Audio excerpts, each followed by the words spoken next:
এই যে রাস্তাটা দেখতে পাচ্ছেন, এটা ওই বোটানিক্যাল গার্ডেনের মধ্যেই, এবং এটা কি সুন্দর বলে বোঝানো যায় না।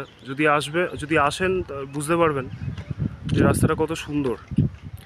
চারপাশে ছোট ছোট হলুদ ফুল পড়ে আছে এবং গাছগুলো এত সুন্দর একটা ডিস্ট্রিবিউশন নিয়ে আছে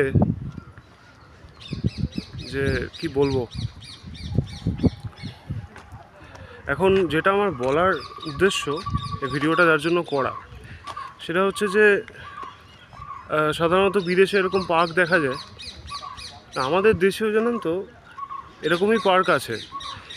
ব্যাপারটা এটাই যে ওই বিদেশের পার্কগুলো দেখে মনে হয় যে আমাদের দেশ তো নোংরা, সেরকম এরকম ধরনের কালারফুল পার্ক নিশ্চয়ই এটা বিদেশেই হবে। কিন্তু না, এই পার্কটার সাথে বিদেশের পার্কের আমি তেমন কোনো তফাৎ পাচ্ছি না। কারণ আমি যখন আলমাটিতে গিয়েছিলাম, মানে কাজাকিস্তানে গিয়েছিলাম, ওখানে পার্কগুলো এরকমই। মানে আমার এই পার্কটা দেখে কোথাও মনে হচ্ছে যে আলমাটি চিড়িয়াখানা সাথে কিছু কিছু জায়গার অভূতপূর্ব মিল আছে। এই বোটানিক্যাল গার্ডেন, এই পার্কটা,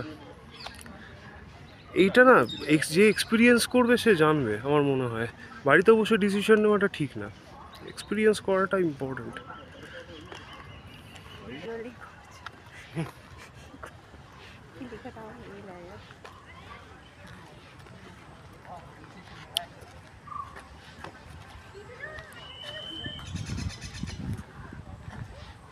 আমি এগুলো বলার পক্ষপাতী একদমই নই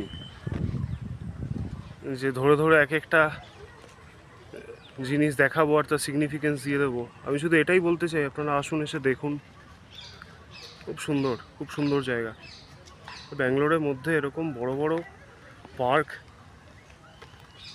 এবং এত নৈঃশব্দ, এত পরিষ্কার, মানুষের নোংরা করার প্রবৃত্তিটা ওরমভাবে নেই। আমি তো দেখতে পাচ্ছি না খুব একটা অর্গানাইজড। খুব সুন্দর, খুব সুন্দর।